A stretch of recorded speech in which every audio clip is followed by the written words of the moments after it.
Entrevista. Está conosco a secretária de Inovação, Ciência e Tecnologia do Estado, que coordena o Comitê Científico Estadual, Simone Schilp. Muito bom dia. Bom dia, Sabrina. Bom dia, Paulo, e a todos os ouvintes da Rádio Mix. Bom dia. Secretária, a gente teve nesse domingo as eleições municipais. As campanhas foram muito marcadas por falas relacionadas à enchente, a medidas que precisam ser tomadas, a atitudes que precisam ser assumidas pelos gestores municipais. E eu gostaria de ouvi-la nesse momento sobre o que, a partir do comitê científico, já se enxerga como medidas necessárias, que vão passar certamente pelos municípios, mas que o Estado já está convicto de que precisa ser feito e há um ato concreto. Depois a criação já faz cerca de 3 meses e meio, né?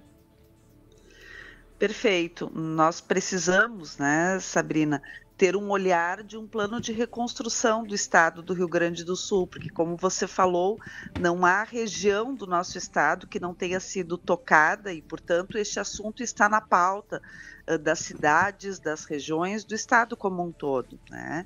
Então, no âmbito do Comitê Científico de Adaptação e Resiliência Climática, eu acho que as pautas que estamos convencidos e precisam ser tocadas, elas dizem respeito a muitas áreas, né? Eu acho que isso é importante de nós conversarmos, porque sim, nós precisamos olhar para as questões hidrológicas, meteorológicas, climáticas, mas toda esta discussão ou todas estas ações, elas precisam ir muito além do que essas questões diretamente, vamos dizer assim, ligadas com o fato ocorrido. Então, nós precisamos discutir aspectos ligados a ativação econômica, por exemplo, do estado do Rio Grande do Sul, ou a reativação, em muitos casos, né? Como é que nós vamos nos colocar frente a novas possibilidades, novas cadeias de produção no estado, para ter um estado do Rio Grande do Sul mais resiliente, mais adaptado às mudanças climáticas, né? Para além de outros aspectos que dizem respeito a planejamento urbano, né?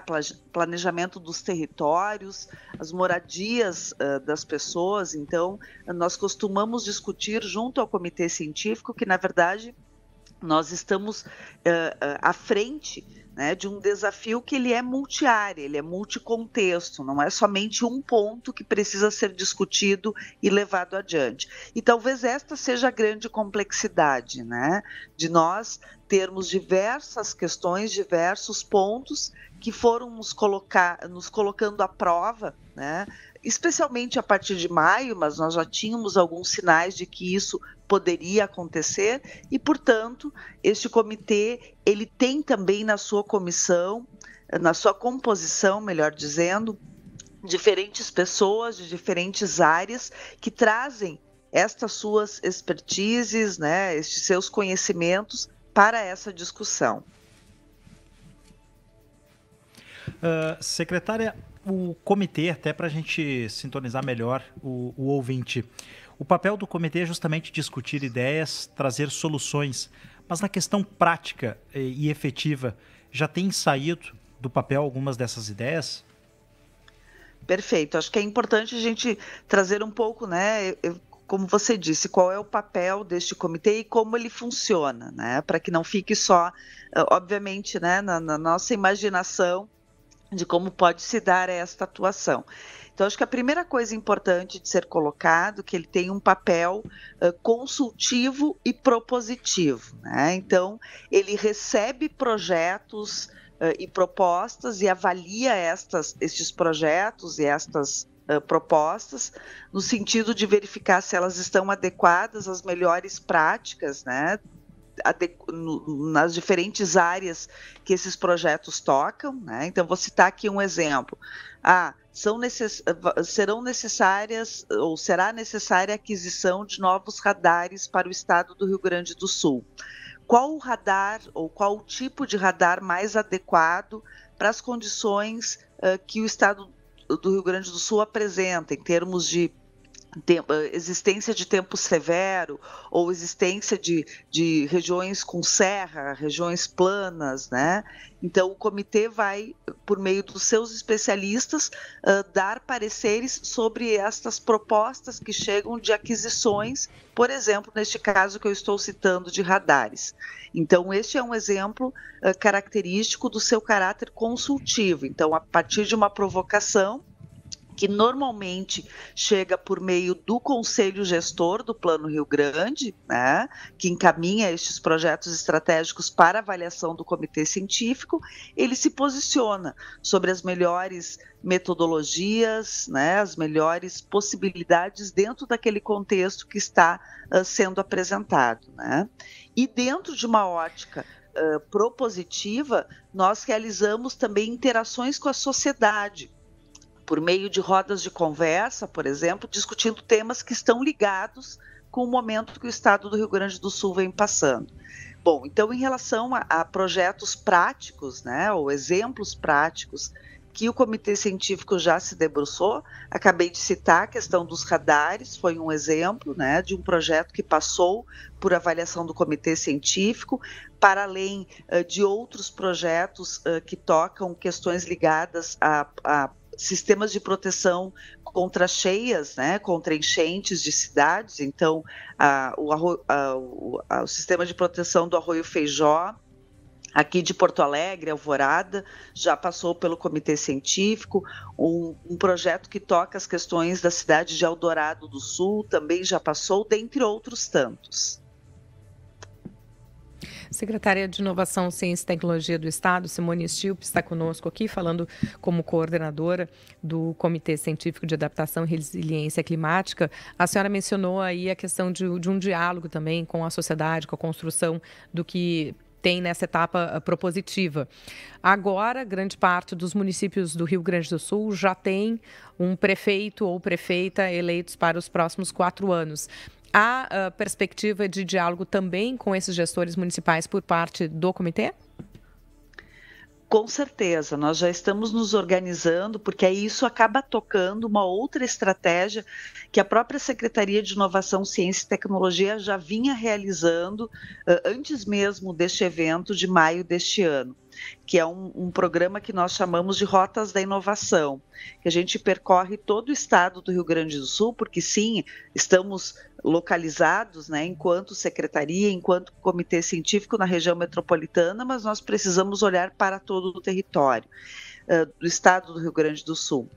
Então, dentro da lógica do Rotas da Inovação, nós vamos até as regiões, as diferentes regiões do estado, e discutimos com os atores, o poder público municipal, né, as prefeituras municipais, as empresas das regiões, as universidades. Então, esses atores que são importantes no processo de construção da inovação, nós discutimos temas relevantes.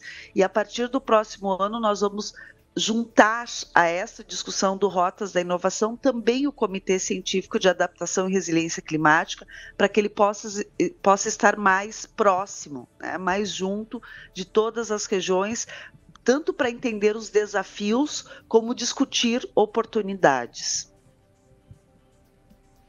A senhora mencionou também, dentro dessa construção do que já foi discutido, a necessidade de novas cadeias de produção. O que se tem, o que a gente pode enxergar em relação a isso? Perfeito. Nós precisamos olhar não necessariamente novas cadeias, mas mesmo as cadeias hoje colocadas no estado do Rio Grande do Sul, as cadeias produtivas, de que forma podemos torná-las mais resilientes, especialmente, obviamente, nas regiões atingidas. Acho que esse é um ponto importante a ser colocado e essa é uma discussão de toda a sociedade gaúcha. Para além disso, estamos fazendo toda uma construção de um olhar para fortalecer a incorporação tecnológica, o setor de tecnologia no estado do Rio Grande do Sul, justamente para que a gente possa reforçar, por um lado, as cadeias já existentes e, por outro lado, trazer possibilidades, né, em termos de ativação econômica de setores que não sejam tão atingidos em momentos de crise como essa. Então, são dois aspectos. no setor de tecnologia da informação, por exemplo, né? É um setor que ele sente menos se nós compararmos, por exemplo, a produção agrícola, né? Que quando você é atingido uma determinada região, você tem aquela produção que estava sobre aquele terreno, muitas vezes sendo perdida. Nós tivemos muita perda de solos em muitas regiões. Então, estas regiões ter incorporação. Você tem aqui tecnologia da informação, mas um outro setor que a gente tem trabalhado também é semicondutores. Mas para que isso aconteça, nós temos trabalhado uma estratégia de trabalhar os talentos do estado do Rio Grande do Sul. Então, formar pessoas que estejam preparadas para atuar nestas áreas. Então, tanto formar pessoas que já estão no estado do Rio Grande do Sul, como também uma estratégia de atrair talentos de outras regiões. E outro exemplo que eu acho que é importante... De que maneira, secretária? A atração de talentos por meio de programas de formação na área de tecnologia, onde nós vamos ter nós já temos um exemplo, 2 exemplos, na verdade, que tem funcionado no estado do Rio Grande do Sul. Um é voltado para a área de formação de professores e outro para a formação para a área de semicondutores, 2 programas que a Secretaria já lançou. Por meio destes programas, o aluno, durante a sua formação, ele recebe uma bolsa permanência, que auxilia na sua manutenção para que ele possa se dedicar a esta nova formação. Então, esta mesma estratégia nós vamos adotar para atrair jovens de outras regiões que queiram se dedicar à área de tecnologia aqui no estado do Rio Grande do Sul. Então, esse é um programa importante que toca as questões de ativação econômica. Bom, nós vamos seguindo nos comunicando o que vai aparecendo e vindo do comitê. Eu só queria fechar, já que a gente passou pela questão de encontros com os prefeitos em janeiro, com novas gestões pelo Estado. A senhora mencionou outro ponto, além de novas cadeias produtivas, planejamento urbano. Isso está diretamente vinculado ao exercício das prefeituras. O que hoje é essencial para quem assume a gestão de uma cidade em termos de planejamento urbano? Tem como assim a gente resumir para assim, até para quem está ouvindo, tanto quanto eleitor quanto eleito? Perfeito. Eu diria que o primeiro ponto essencial é nós termos e conhecermos os dados relativos às diferentes cidades e às diferentes regiões, né? Então, não somente os dados do que aconteceu naqueles territórios, mas também buscar estudos, modelagens, né, de possibilidades que virão. E com base nestes dados, então eu diria assim que seria muito importante que as prefeituras se dedicassem a ter pessoas que olhem para estas análises de dados, para que com base nos dados nós possamos tomar as decisões mais adequadas. Então, que a gente pudesse incorporar ambientes de planejamento junto às prefeituras municipais para que essa tomada de decisão ela seja mais segura. Eu partiria deste ponto e, claro, depois outros também acabam se juntando a este. Qual é a próxima pauta da reunião do comitê nessa semana? Nós estamos, neste momento, montando alguns grupos de trabalho temáticos, né, envolvendo áreas e setores que são importantes dentro das discussões de adaptação e resiliência climática. Então, na próxima quinta-feira, nós temos uma reunião do Comitê Científico, onde nós vamos distribuir, né, os especialistas, os pareceristas, nesses diversos grupos, justamente nos preparando para essa interlocução com as regiões do estado do Rio Grande do Sul, em temas que tocam as questões ambientais, mas também as questões de planejamento, as questões econômicas, né, de desenvolvimento econômico e social, como eu vinha falando. Então, este vai ser o principal ponto de pauta da próxima reunião. Secretária de Inovação, Ciência e Tecnologia do Estado, coordenadora do Comitê Científico de Adaptação e Resiliência Climática, Simone Stilpe, muito obrigada pela participação no Jornal da Mix nesta manhã. Um bom dia. Bom dia, Sabrina, a todos, Paulo, e eu fico à disposição para a gente voltar a conversar sobre este tema. Muito obrigado.